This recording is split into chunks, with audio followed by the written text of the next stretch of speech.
Good evening. My name is Rabbi Yehuda Fenton, and I'm the head of the Lamplighters Mesivta.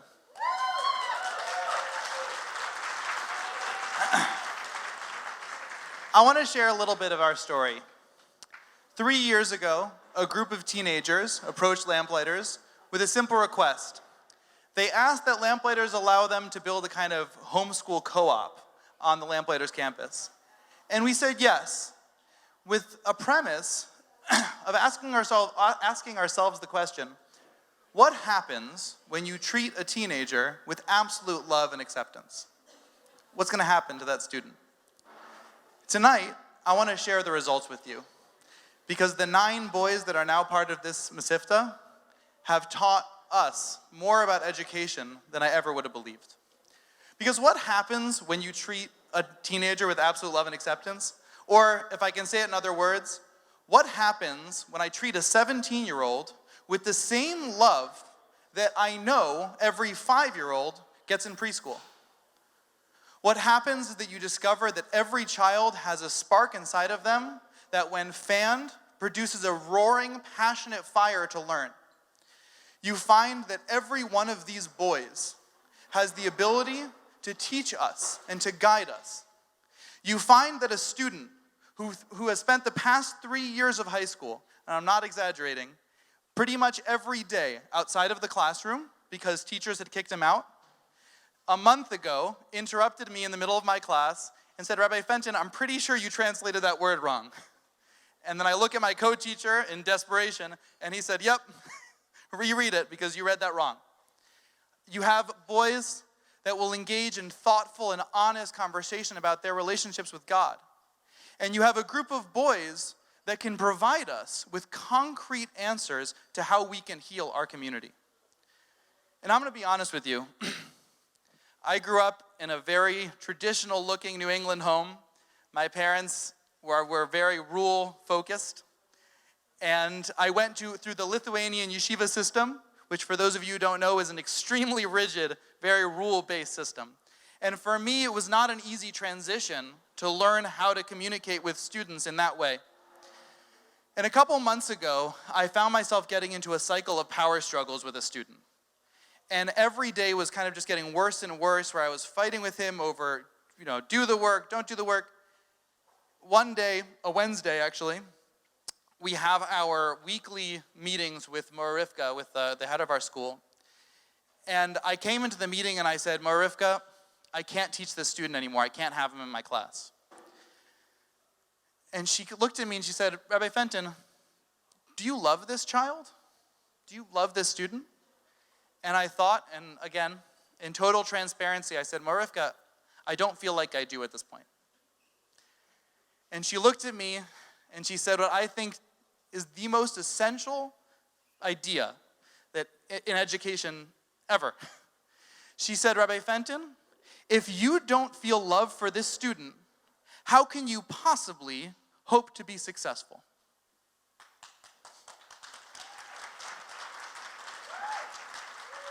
If we don't feel love for our children, then their failures aren't their fault, they're ours. When we find our children going 1,000 different directions and running 1,000 different ways, we have to stop focusing on putting up higher and higher walls. We have to figure out why they're running away. What about home is not attractive anymore? What about school isn't attractive anymore? And conversely, when a student feels love in a school, you won't believe what they can accomplish. You won't believe how much they're going to want to learn. And as a teacher, they're going to bug you so much to learn so much that eventually, and all my students can attest to this, I've said on more than one occasion, "Will you guys just stop learning? It's driving me crazy."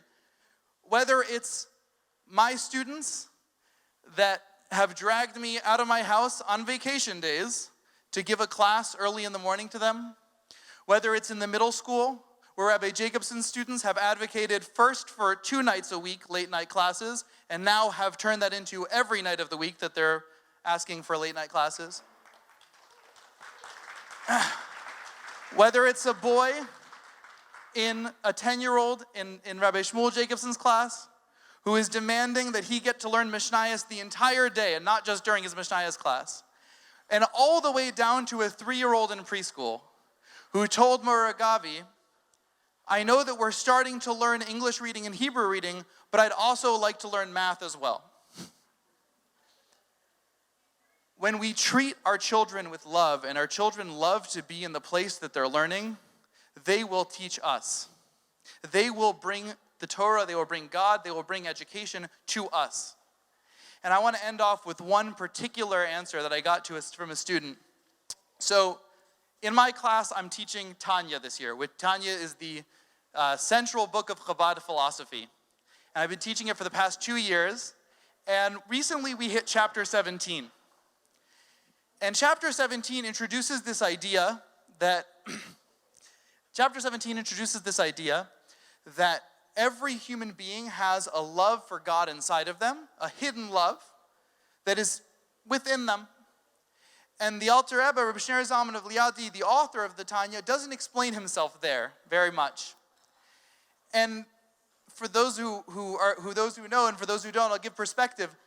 I attempted to write an essay on this topic, and I researched it for about a month and a half every day. It's an extremely complex idea, and I kind of I titillated the boys with a question. I said, big fat thinking question, what do you think this hidden love is? And now I want to share with you one of my students' responses.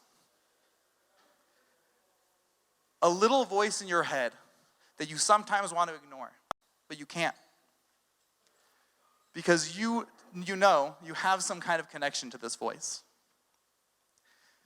When we have a loving environment for our children will show us that every one of them has a spark of God inside of them that is unbelievable. Every one of them has so much to teach us. Every one of them has so many ways that they can guide us. And that is Lamplighters.